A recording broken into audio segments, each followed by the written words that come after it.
Okay, let's follow through with the rest of the, or at least a part of the sort of issue of the Russias. Just sort of as a pre-starter of all this, there's been a huge amount of discussion recently. Putin, a couple of months ago, I think, gave a sort of a seminal speech to their ruling group, the parliament, where basically pointed out that Russia was not defined by the borders of current Russia. Russia was defined by the borders of the people who historically and culturally were Russian, which included, to all extensive purposes, basically what used to be the USSR until 1989. And in many cases also was what it was Imperial Russia from basically about the 1850s on. So it's important to remember that the boundaries of Russia that you see, when you do the map quiz, for example, aren't actually the perceptual boundaries of Russia as seen by both the folks that run the Russian government and probably actually in large part a large chunk of the folks that identify themselves with being Russian. Now, as I mentioned before, of course, this becomes really complicated because the folks that are the Rus or the Slavic Russians don't include a large part of the population that are actually in what's now Russia, especially to the south and the east. So being Russian is not synonymous with being in Russia. It's very different than sort of the traditional view of American, at least held by Anglo-Americans, which was American meant that you were part of that whole package. That's, of course, become a huge discussion point in the last couple of years in the United States. Who's actually a true American, unquote. That discussion never took place in Russia because in Russia, there was never any assumption that just because you lived in the boundaries of the state of Russia, that you were actually Russian. Russian's always been a sociobiological concept tied to history and ethnic identity and such like that. And it's actually been, as with the Germans, it's been very much a visual thing also. And again, not so much skin color per se, but for example, physical appearance. Epicanthic eye folds, for example, pretty much mean that it's very hard to be identified as Russian even in modern Russia, because that's a reflection of the Mongolians and other forces like that. And for example, in the Ukraine, your folks that are Cossack in the south, which is a large part of the Ukrainian population, at least in that region. Many of them are actually, of course, basically their heritage goes back as much to the Mongols who ran that whole chunk as it does to the Vikings or the White Rus, you might call them, that were also in that area. So physical appearance, not skin color, but physical appearance in terms of shape of nose, color of hair, especially blonde, blue eyes, a lot of this stuff, ironically, which is very similar to the whole German discussion they had with the whole Aryan race thing, with the idea that Aryan race folks were, blonde hair, blue eye, et cetera, et cetera. Very similar set of criteria, which is sort of ironic given the fact that the two groups literally couldn't stand each other. And I've never bothered to look into what that was all about, but the Germans, for example, were totally convinced that the Russians, specifically the White Russians, were not even really human. Yet the ironic thing is both those groups did, and at least in the case of Russians still do, and the conservative Germans still do, base their judgment on physical appearance as much as language. And the reason I mention that is because the Slavic language group, which Russian is a part of, is also one of the things that is used politically to identify being Russian. Now, you have to remember, Slavic language group doesn't mean speaking Russian. That's like saying the Romance languages, which includes Italian, French, etc., Spanish, that all those folks would be basically the same because they speak part of the same language cluster. That, for Russia, that's actually part of a political statement they actually came out with, and they've reinforced this a bunch of times. Last 10 years, they've been very adamant that if you speak a Slavic language, you're under protection of the state of Russia, and you're considered to be a member of Russia, regardless of what country you live in, regardless of what you want to be. And so their idea of who's Russian is very complicated because that same definition doesn't necessarily include the people that physically would be, called Rus. So it's a very complicated scenario that, depending on what you're talking about, who is Russian becomes a very different commodity from one point to the next.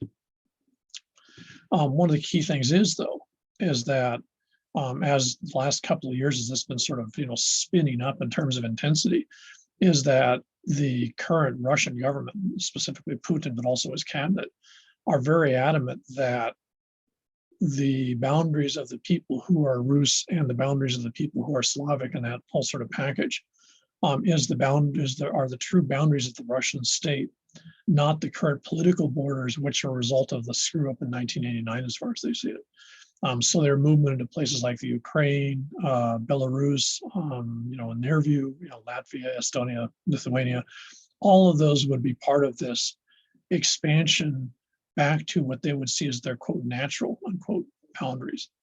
And this is where that video, the Alexander Nevsky, is so key. Done in the early part of the 20th century, probably one of the most famous films of the 20th century, certainly probably one of the 2 or 3 top propaganda films ever made. But the key here is you're talking about, if you notice, if you watch the video, you're looking at a bunch of guys, in the medieval period, when Russia wasn't even a concept. In fact, pretty much that whole area was pretty much run by the folks from Kiev, or basically Ukrainians. And yet you have this fight against the Russians on one hand, portrayed as, the good guys, and the German/Teutonic Knights on the other hand. And what makes that movie so powerful is, its use of music and all sorts of other things to basically, in a very aggressive way, push this idea of the good Russians versus the basically inhumane Germanic, Teutonic folks. And you have to remember, this film was made before the Nazi Party gets power in Germany. In fact, I think before the Nazi Party even showed up, and after World War I, which of course was Germany against Russia. But this whole idea of unifying Russia, or the folks that are Russian, under this, white Russian experience fighting the, Teutonic Germans, is really key, because even though that movie was generated in the early part of the Soviet Union, it would have played perfectly well in Imperial Russia, 50 years earlier if they'd had the technology. And that movie still is how Russians and the Russian government see themselves in 2020. So, that movie is just, if you're Russian, that movie is just as relevant now as when it was made in, I don't know, 1920s or whenever it was made. And that's why that movie is important, because that movie and the way it sees the world, that Russians can only depend on themselves, that Russians are constantly going to be beset by all these evil, nasty forces outside of others, which, outside of the Rus, which are always going to take things from the Rus. So basically, the Russian state, from Imperial Russia through the USSR and current Russia, has a staggering amount of paranoia, as Marshall points out very well in the book.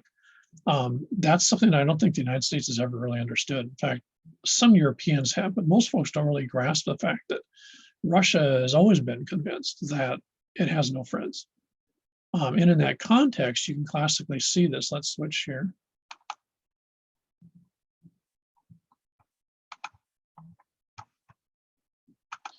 You can classically see this in the way that Russia's designed its infrastructure. I mentioned this before. So if you look at Russia, what you should see is, sort of a classic network of roads and such like that moving across the country, laterally connecting all the places, that are important. So there should be a road from St. Petersburg to Perm, for example, because that would be a logical straight line. But if you notice everything here, and I mentioned this before, you see the spider's web. This is that paranoia. And this was generated in Imperial Russia. Imperial Russia conquers the rest of what becomes Imperial Russia and pretty much becomes the boundaries of the USSR, by the mid-19th century, about the same time the United States is expanding to the West Coast. But in that context, there's no sense that you can trust the areas you've taken over. So they're very much, they don't become part of Russia in the way that, California became part of the United States. They're basically colonized, conquered areas. And what that means is you can't trust the people who live there. That they're always going to see you as the external guy that took them over. And therefore, in that context, you never can trust them, which also means, of course, you never have to trust them. It also means you don't have to spend a lot of time and effort trying to bring them into the system, because guess what? They're never going to be part of the system. And I think I mentioned this last time, that right down till now, it's very hard to become anybody in Russian society, especially politically, unless you're actually ethnic Rus. And this was true in Imperial Russia, it was true in the USSR. This is just sort of the Russian way of doing things for pretty much nigh on 1,000 years. So this is sort of ingrained in the system. And so you might change the government, you might change the way you do politics, but that doesn't change your view of yourself and the world outside. So in that context, if you're Russia, you see all these areas here, whether they be to the west, whether they be to the south, whether they be wherever, as basically a threat. And you react to them that way. And to a certain extent, there's history to back them. The French invade Russia and stuff like that. But then that's because the Russians got involved in a bunch of the European conflicts against Napoleon. So, from Napoleon's view, he was getting rid of the biggest threat. From the Russian view, they were being picked on by the outside. This whole area gets taken over by the Mongols. It becomes the Golden Horde or Western Mongol Empire. And then the Russians go and push back against that. And then when you have the move of Islam and various, groups in here, then you've got to push back against that. And that becomes the genocides in Georgia, Armenia, Azerbaijan, etc. And also becomes, of course, the reason the Russians got into Afghanistan in the 1970s, 1980s. You could never trust some group from outside. To the east, this becomes the persistent conflicts with China off and on, and also taking over huge chunks of China in the 19th century. And of course, the huge, absolutely disastrous war they had with Japan in 1904, because again, you've got no friends. And even in the USSR period, North Korea was a friend for a little while, but less than 7 years. And then North Korea declares war on South Korea, and basically Russia sort of, cuts their ties with them. The Chinese sort of step in, but nonetheless, Russia doesn't see itself as a country with any buddies. It's certainly not like, say, Canada and the United States, or even the United States and Mexico. It's basically everyone around Russia is like a hungry dog that wants to eat Russia. And that would include basically everything from this part of Russia here east. So it includes actually a large part of the population who live in Russia are not really seen as having the best interest of the Russian state at heart. Now, this is played out all sorts of strange ways. This is one of the most graphic. You see here the network of roads. Everything has to come through Moscow because that's the center of the hub of Rus. And so therefore, you make sure that everything coming through, you can sort of sit up there and watch and keep track of it. Their telecommunications system is entirely set up as a mirror of the road system. So it makes for a very inefficient system when, if you're over here and you got to talk to someone over here, all the system has to be routed through this one particular hub. And again, given how difficult it is to get around Russia, just technically, this is even more of a bad idea than it would be in a place that's a little more accessible. So on one hand, you can argue, well, geography makes getting around Russia hard, which is true. But then what you do is your paranoia has made it even more difficult. So for example, you don't develop the river systems and this type of movement through here. You make sure that everything's based in Moscow. So you invest your money, your infrastructure, all that stuff on this one spot, and the area starts spinning out from there.